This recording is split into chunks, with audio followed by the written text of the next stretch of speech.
எல்லாருக்கும் வணக்கம். நான் Hema Subramanian. Welcome to home cooking Tamil. முட்டை வச்சு நான் நிறைய ரெசிபி செஞ்சுருக்கேன். சில லிங்க்ஸ் நான் டிஸ்கிரிப்ஷனில் தரேன், அதை பார்த்து நீங்கள் செய்யலாம். இன்றைக்கி நம்ம முட்டை யூஸ் பண்ணி ஒரு அருமையான கபாப் ரெசிபி தான் பார்க்க போகிறோம். ஸோ வாங்க இந்த முட்டை கபாப் எப்படி செய்கிறதுன்னு பார்க்கலாம்.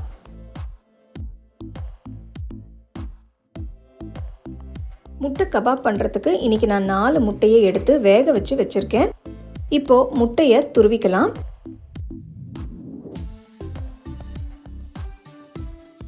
முட்டையை துருவினதுக்கப்புறம் இதில் ஒரு முழு டீஸ்பூன் பச்சை மிளகாய், இஞ்சி பூண்டு வெங்காயம் சேர்த்து அரைச்ச மசாலா பேஸ்ட்டு போடுங்க. 1/2 டீஸ்பூன் மிளகாய்த்தூள், 1/2 டீஸ்பூன் தனியாத்தூள், 1/2 டீஸ்பூன் கரம் மசாலா தூள், 1/4 டீஸ்பூன் சீரகத்தூள், 1/2 டீஸ்பூன் சாட் மசாலா தூள், 1/4 டீஸ்பூன் மஞ்சள் தூள், 1/2 டீஸ்பூன் உப்பு, கொஞ்சம் கொத்தமல்லி பொடியை நறுக்குனது சேர்த்து எல்லாத்தையும் நல்லா மிக்ஸ் பண்ணுங்க. முட்டையும் மசாலாவும் நல்லா கம்பைன்ட் ஆகிற வரைக்கும் மிக்ஸ் பண்ணுங்க. மிக்ஸ் பண்ணதும் 1 டீஸ்பூன் சோள மாவு போடுங்க. இதெல்லாம் போட்டு நல்லா மிக்ஸ் பண்ண பிறகு ரவுண்ட் ஷேப்ல உருட்டிக்கோங்க.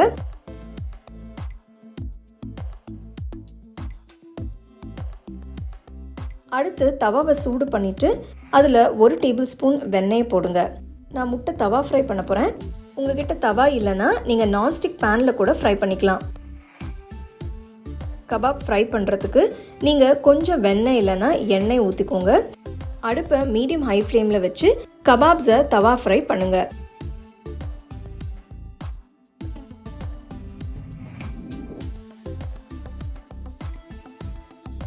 அதே தவாவில் 1 டேபிள் ஸ்பூன் வெண்ணெய் போடுங்க. அடுத்து கொஞ்சம் பொடியை நறுக்கின வெங்காயம் சேர்த்து வதக்குங்க.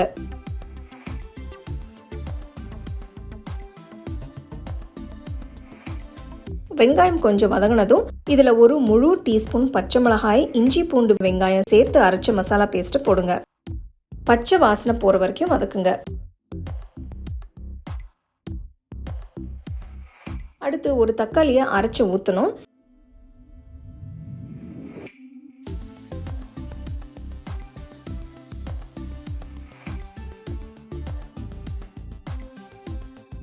கொஞ்சமாக தண்ணி ஊற்றி மசாலோட பச்சை வாசனை போகிற வரைக்கும் வதக்கணும்.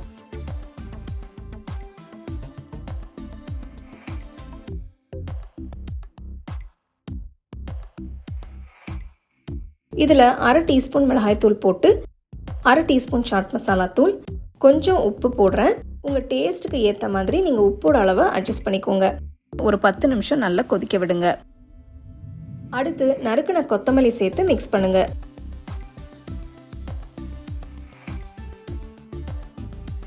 இப்போ நம்மளோட மசாலா ரெடி ஆயிடுச்சு. அடுப்பை ஆஃப் பண்ணிடுங்க. முட்டை கபாப்ஸை இந்த சூப்பரான மசாலாவோட பாவ் பன்ஸ் வச்சு சூடாக சர்வ் பண்ணுங்க.